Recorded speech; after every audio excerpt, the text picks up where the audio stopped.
Welcome to the Proptech Hot Seat on iProperty Radio.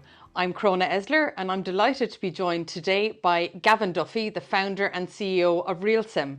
Gavin, you're very welcome to the studio. Thank you, Cróna. Tell me, Gavin, your background is as a geoscientist. How did you move from that into establishing RealSim back in 2008? Yeah, well, like a lot of things that happen in life, sometimes it's a kind of accidental sort of meeting of events, and that's sort of what happened. I was doing a PhD in marine mapping in MPRII Galway, as we called it at the time, and I was sort of a mature-ish student, run out of funding, and rather than go back to my parents to ask for money, I basically decided to set up my own business. Okay. At the time, pre-drones, I discovered a technique to acquire aerial photography from basically a telescopic mast, a big long pole, and I did that for a few years between 2005 and 2008.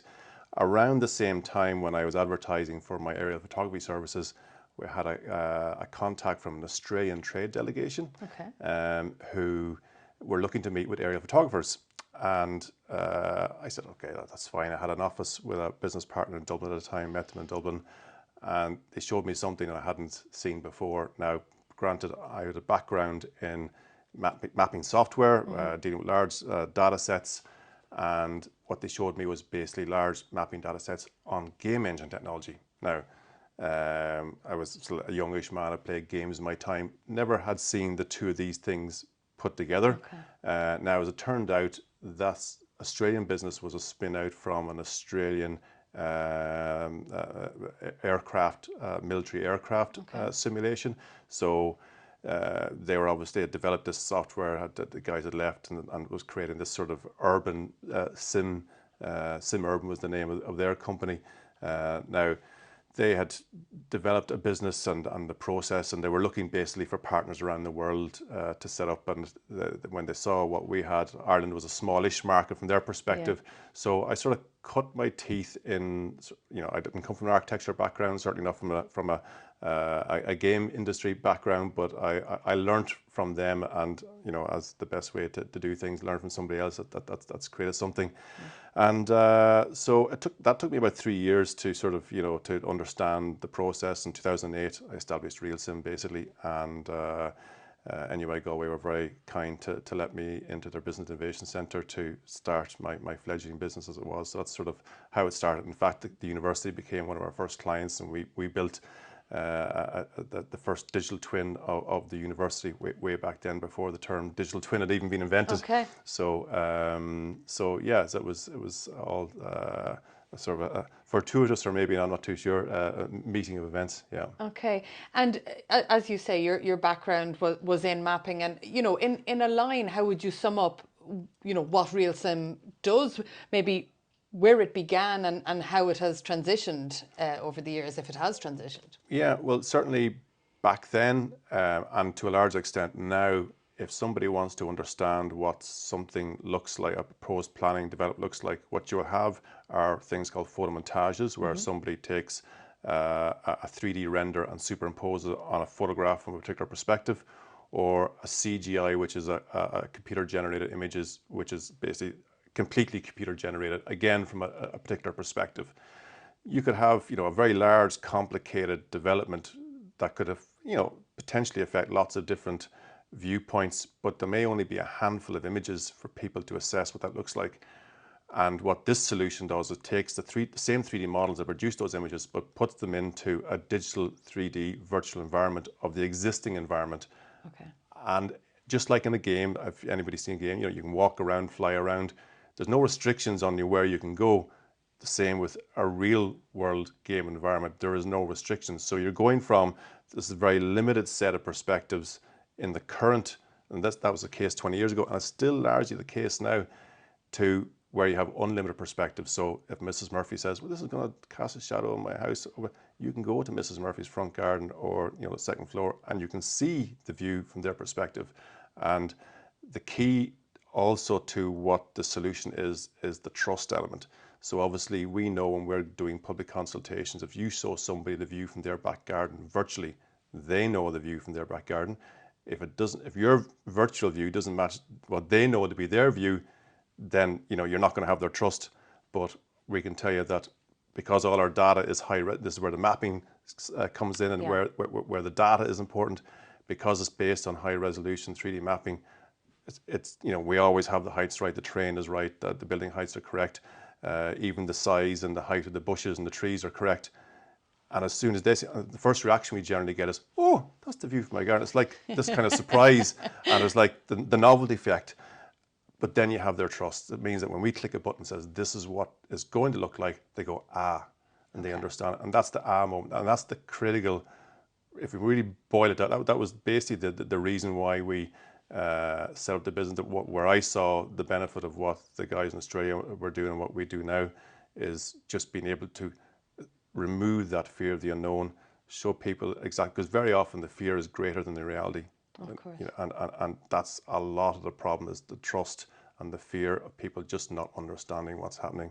And if you can solve that, a lot of obstacles and barriers will melt away. Can be removed. Yeah. Okay. And I know from taking a look at your website and some of the work you've done in the past, there's some really interesting stuff there, like being able to walk through the streets of medieval Galway and things like that. And, and certainly you can feel the gaming element of that.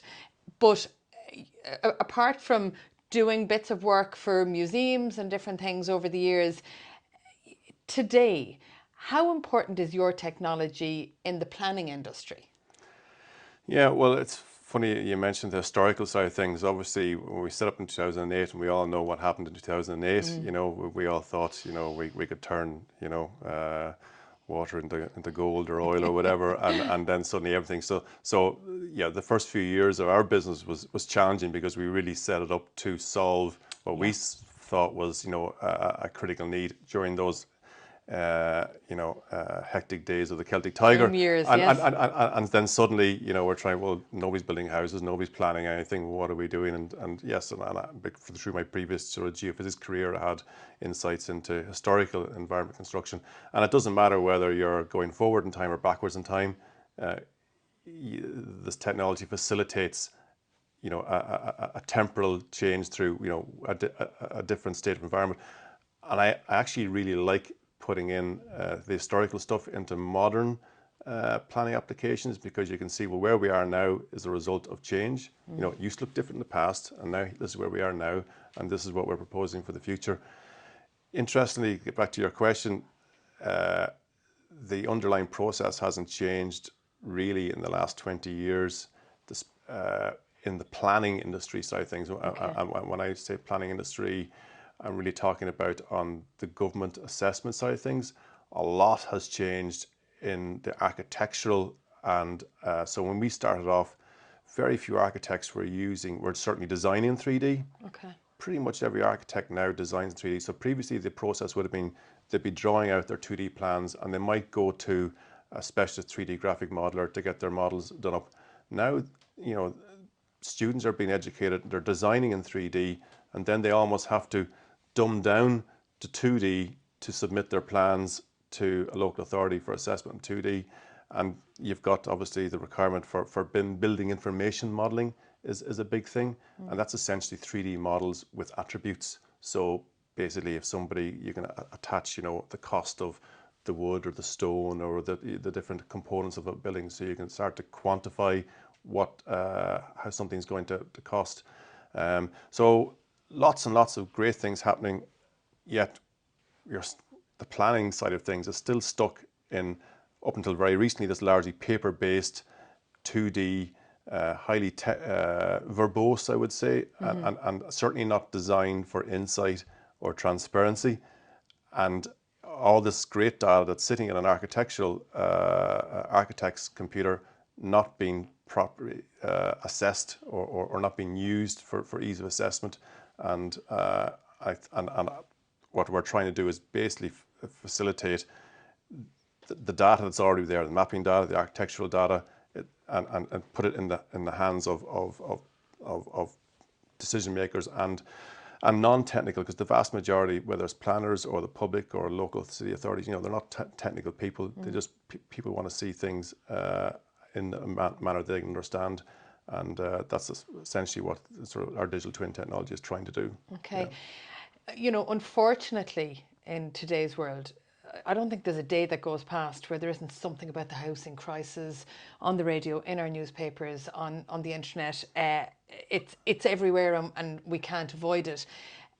And realistically, yes, there's financial issues, and there's government spending and all that kind of thing involved. But a lot of it comes back to planning, as you're alluding to. Yeah. Tell me in fairly simplistic terms how your technology can help overcome that. Okay.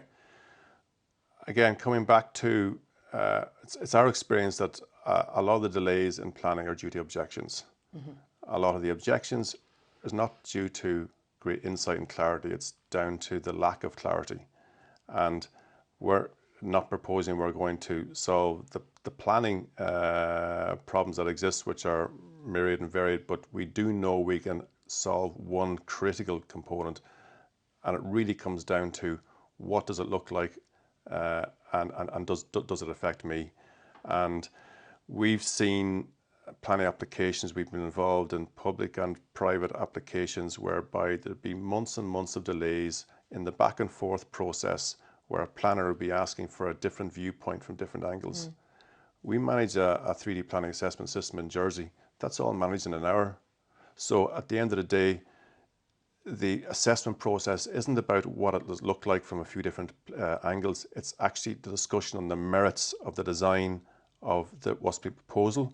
So you immediately remove this needless exercise and delays around, give me a viewpoint from here or there, or it just cuts that out basically. And time, every developer will tell you time is money, and it's the time is taking for decisions to be made is killing a lot of projects at the moment.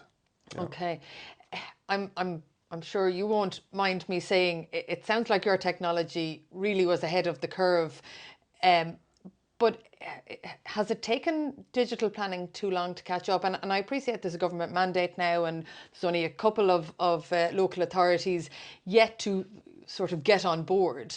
But has that whole process just taken too long? And I guess we are where we are now. How can we speed it up? Yeah, like it's the nature of public bodies to be slow, and sometimes you are moving at the speed of the slowest adopter. But there has been a few things in fairness. Yes, we were ahead of the curve, and I will admit that we were probably not ready 20 years ago. And there's a couple of things which have contributed to making it, especially now, absolutely the right time to start adopting this. Number one, when we started off our digital twins, we weren't able to put them online because the broadband, we were still having dial-up connections. Graphics cards weren't strong enough. We were delivering people a graphics-enabled laptop every time they wanted a model. We can now put things online. Just as in Jersey, when you go into an online planning application, you'll see it in Ireland, you can download files. In Jersey, they've got a tab that just says 3D model. You click on that and you can navigate it just like Google Earth, So the broadband, the inbuilt, you don't need to have a fancy computer. The graphics within people's own mobile phones now is sufficient to view these things. So the background infrastructure that are now in people's pockets is strong enough to facilitate this rich data that didn't exist before. So there's nothing stopping in terms of the logistics of things. It's just basically having the mandate or for local authorities be able to say, well, actually, give us those models, because they do exist. And if it's put to an applicant that we will assess your application, 30% faster, 50% faster, I don't think you'll find any resistance to that. Certainly not. So, as you say, we all have, years ago, you had to sit down at your computer and listen to that lovely dial-up modem sound that we all are very familiar with. But nowadays, we have all of those things in our back pockets, in our bags, in whatever. It's all there on our phones. presumably the industry has all of the tools it needs, it has all of the ability to integrate with your tools. Is there resistance somewhere? Why, where is the resistance if you were to look at it? Well, the great thing from our perspective is that, we've proven the process in this small island in Jersey, Channel Island. Now, the great thing about Jersey is that the local government is also national government. So it removed a few layers of bureaucracy. And way back in 2012, which is when they started the process, there's obviously it's a very wealthy island. If people want to object to something, they have the means to do so. So there's a particularly high onus on people to get the right decision made. And they contacted our mapping suppliers as well. So they mapped the island every year, so they can see what buildings have changed and whatnot. And they went to their mapping supplier. Google Earth was a thing then, and they were wondering, surely we can put models into Google Earth. And the mapping supplier says, well, actually, we don't do that, but we know a company in Galway who does. And so we did a pilot project in St. Helier. At the time, SketchUp was free. I don't know if you've heard of SketchUp, but it's a pretty easy to use 3D modeling tool. And the local authority there put out there's about 30 well-established architectural companies on that island alone, put out a survey, asked them what modeling software they're using. 90% of them were using SketchUp. So we made the practical decision, okay, well, let's make our baseline model a SketchUp model. If they all can all use that. And that's what we did. And that's still SketchUp today, even though it's been somewhat superseded. But and the 3D modeling world is quite fragmented between different softwares and model types. But that's part of what we do, is we know how to exchange models between various different formats. And at the end of the day, the local authority planner and the public just need a viewer that they don't need to know what's going on in the background. When you're driving a car, you don't need to know what the engine's doing. You just get behind the wheel and you drive, and that's essentially what we're trying to do. We're taking all the technical pain out of it. Initially, some of the architects said, well, this is our IP, we don't, why should we be given? And suddenly they started realizing, well, actually, the people who are given the 3D models were getting their planning applications processed much faster. Okay. And they were starting to actually see benefits. You go back to those same architects in Jersey, not one of them will say it's a bad thing. They all think it's very, very good. So there's always resistance to change, but we've proven that it works, and we know, any local authority in Ireland would not be a guinea pig. Basically, it's would be, from their perspective, trying something new, but the process is well proven and has proven to work. Yeah. And I mean, surely, we all, and you mentioned trust earlier, and transparency is so important in all of these big projects and applications and all of this. So surely that transparency, it should be something that local authorities and everybody else would embrace with open arms. It should. But there is a feeling, unfortunately, among certain developers that the more information you give, the more questions are asked. Okay. And in some way, you can see that perspective, but it's actually the reverse is true, that the more you hold back, the more questions are asked, because it's basically the fear of the unknown. Of course. And everybody knows what you don't understand is really what becomes a greater fear than what is in reality, you know. And we've proven, and there are a number of projects, and we did some work for the Port of Cork a number of years ago on their deep water facility in Ringaskiddy, and they engaged in fairness on a big public consultation, and we had developed a big model all the way from Cove to Monkstown, and people would want, there was a room full of consultants, the ecologists, the engineers, and ourselves. Who was the biggest table, the most busiest table there? Ourselves. Why? Because all people want to know is what it's going to look like from my front garden. Right. So we were busy out, and you can sometimes see people's, from their demeanour, the way they approach the table, what they thought of that. They had an opinion already based on just maybe it's the minimum amount of information they saw online. And the first thing I'd ask them, well, where do you live? So we'd just go and find their building. Yeah. And the first thing, oh, it's this sort of surprise reaction. That's maybe, now, obviously, if our model wasn't correct, they'd say, that's not the view. Yeah. But they knew exactly, yes, that's the view across. They can recognize the line of the hill and whatever. Yeah. And then I'd press a button, and you can kind of see this this sort of deflation of concern almost. And we know because they had put in a submission in 2009 previously, albeit for a slightly larger scheme, there was a huge reduction in the number of objections. Wow.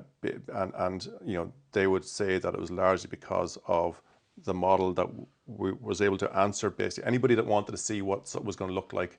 The large cranes, but at a distance. And the other thing we were able to show is, we're not always looking at a singular lighting position. Sometimes it's cloudy, sometimes it's foggy. You see the images, it's in a singular lighting. What does it look like on a foggy day? You can't even see it. You know what I mean? So these dynamic things are never properly communicated in a singular image either. Yeah. And this is the sort of thing that game engine-based technology, digital twin technology, which sounds very fancy, it's just a digital replica of it that you can more easily manipulate and move around, can see. So, yeah. Okay. Just, I suppose, to move a little bit away for a moment from, the planning and all of that side of things. And I appreciate that there may be sensitivities and you may not be able to answer this as directly as you'd like to maybe. But has there been any project over the last, almost 20 years at this stage that you're particularly proud of or was particularly groundbreaking in terms of what you produced? Like, I know, for instance, you did some work around the Titanic Museum in Belfast. Is there, and I don't want to put words into your mouth with that, and you've mentioned other ones in the last few minutes, but is there anything that, I don't know, just was particularly interesting or stands out as something you're proud of or something that threw up results that you weren't expecting? Yeah, I like, you've mentioned very, very different ones. The Titanic one is an exploration of the seabed. That was a technically challenging one, 80 square kilometers of seabed around the Northern Ireland coastline, and then allowing people to see Robert Ballard, the guy that found the Titanic, to take the joystick of the model that we had and fly it on the launch. He came all the way from the States to launch it. It was pretty special. And the medieval Galway stuff, I'm interested in history.